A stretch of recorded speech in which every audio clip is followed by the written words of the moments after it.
Hey there, and welcome to my YouTube channel. It's called Art for Life 70. My name's Richard. In this video, I'm going to make a color chart for my new half pan watercolor paints from Mungyo. Okay, I've done previous videos about the Mungyo paints, and in this one I'm going to show you how I take a spiral bound notebook and which I dedicate entirely to this pan of paint, and how I make a color chart with it. So you'll see that start in just a second. So in this video clip I'm going to show you how I paint a color chart for my Mungyo professional watercolor 48 half pans. In a previous video I showed how I took all the wrappers off, and for the paint that was loose in the half pan, how to glue it in. Here I'm going to show you all the supplies that I have and what I'm going to do to paint. First off, on the paint, I have taken and separated each color by a 2-inch by 1/2 inch piece of cardstock that's 110 pounds. I fold it twice, so I fold it once that way, and then I fold it once again same way, and that just forms a little piece of paper that is the exact size to fit the 2 inches and the 1/2 inch fit between each one of these, and then so these things don't move around, and makes it easier to handle the paint when they're not moving around.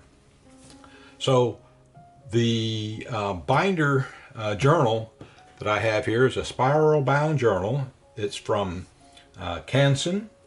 It's Montval, and it's a watercolor 140 pound cold press, and there'll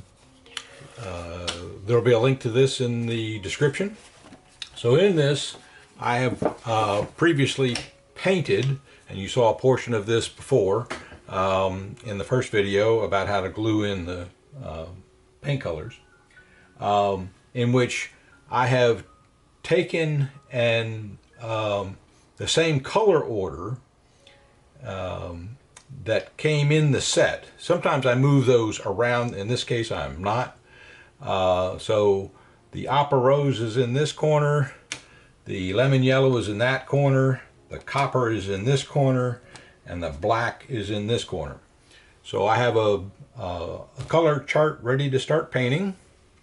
I've got a brush. It is a Princeton size 4 snap brush. It's round, and I've also washed the sizing out of this so it's nice and flexible. You just wash it out with plain water. And so for water I have a it's actually an old jelly jar, half full, for dirty water, and then I have a similar exact same kind of jar for clean water. I have a paper towel here, but it's actually not a paper towel. It's a baby wipe. It's a Huggies baby wipe that I've let dry. It's sitting on a glass cutting board. And then up here I have my special way of doing things. This is a fine needle oiler for oiling guns. But in this case I have water in it, and it allows me to put fine drops directly on the pan without having to worry about how to wet the pan. And I'll show you that in a few minutes. So I think we're ready to go. The first thing I'm going to do is wet this. Not too wet. I tap it off the side a little bit. Then I'm going to take the water in this oiler here and put about 4, maybe 5 drops. That's, I think, 5 drops. Then I'm going to take this brush and swirl it around a little bit, get it wet. Okay. I'm going to take a scrap piece of paper, same kind of paper as this, case and paper.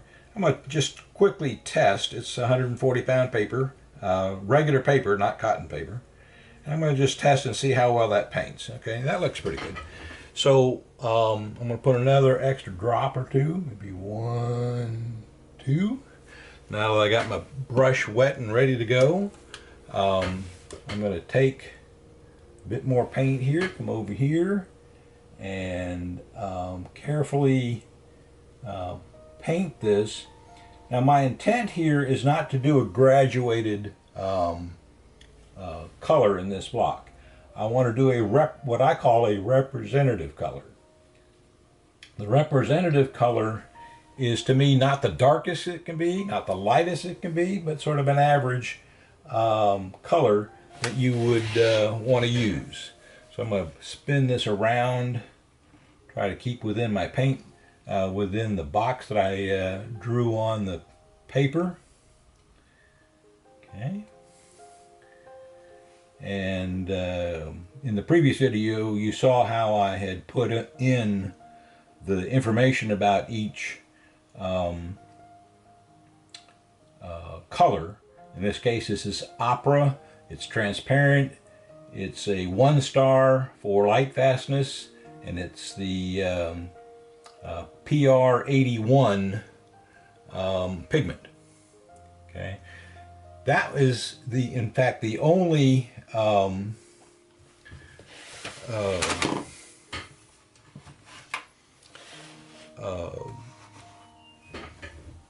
color in this set that wasn't, I believe, a 3-star. So virtually all of these paints are 3-star light fastness.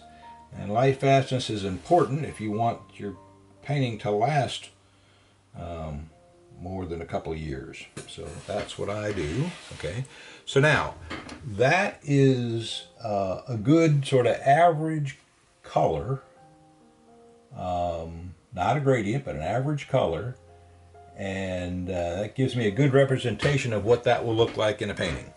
So now the next thing I'm going to do is dab off all the paint on the baby wipe, and that just makes this jar of water last longer. Then I can dry it off, and then I can put clean water on and dry it off. And I'll do just a couple of these. Okay, so let me take the next one, put 1, 2, 3, 4, 5, 6 drops of water on that. Get a little bit of water on the brush, but dab off excess. I will swirl this around, get it going. And I always like to have a test piece just to make sure, yeah, that's a good test piece. So I'm going to go ahead and do the next one, which is the cold pink. Okay. Now you'll see that I will spin this around so I can stay nice and straight and in the lines. Get a bit more paint. Okay, now I'm not mixing, so I don't, when I'm doing a color chart, I don't bother trying to mix any paints or put it over here in a paint well on the palette. So I will just keep moving this around. I'm not trying to be absolutely perfect, but this is actually good practice for painting inside the lines. This brush works very well. This is actually the first time I have used the number 4 snap brush. Princeton snap brushes are pretty good. They are synthetic, but I like them, and they're great for practice. Number 1, they're relatively inexpensive, and number 2, they perform quite well. So the snap works.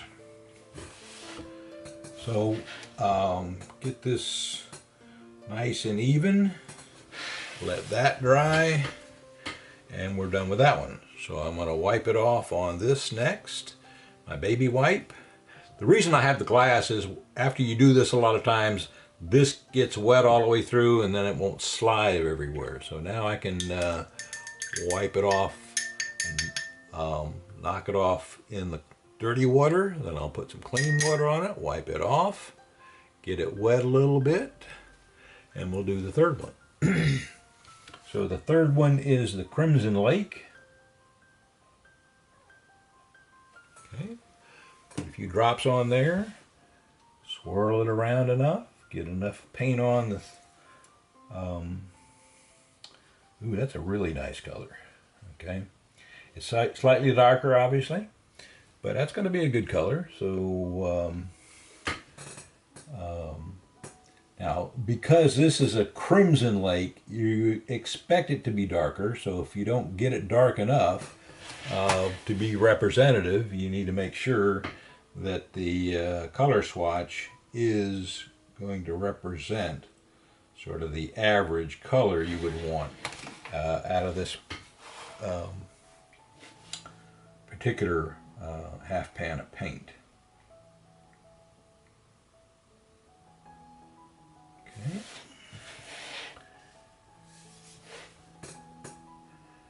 Now in this particular case, I think it's a little thin, so I'm going to dab off a little bit here, get this a little bit wetter, and put a touch more water, 1-2 drops, on the pan, and then just get a bit more darker paint, because this crimson needs to be slightly darker than what I see here. Now if I get too much on, I'll just go to the baby wipe, take a little off, okay, and then we're just going to let that dry. Okay, now I think that's going to dry pretty well. Now, is it perfectly even? No. I can probably add just a touch more right here in the center, okay. But when it dries, remember it dries a little bit lighter, okay? And that's pretty dark, and that's exactly what I want for a crimson. I'm going to mop up just a little bit, all right? Okay, we're good with that. We'll wipe this off, put it in the dirty water. Make sure the brush is nice and clean before you put it in the clean water. And you put it in the clean water, and then you wipe it off. Okay, and that's 3 colors. 45 more to go. So one more thing I want to add, a supply I use is this 2-finger glove. It's from a company called Parablo, P-A-R-B-L-O, and it's a great glove that keeps the oil from my hands from contaminating the paper. So thank you for watching, and stay tuned for the next video.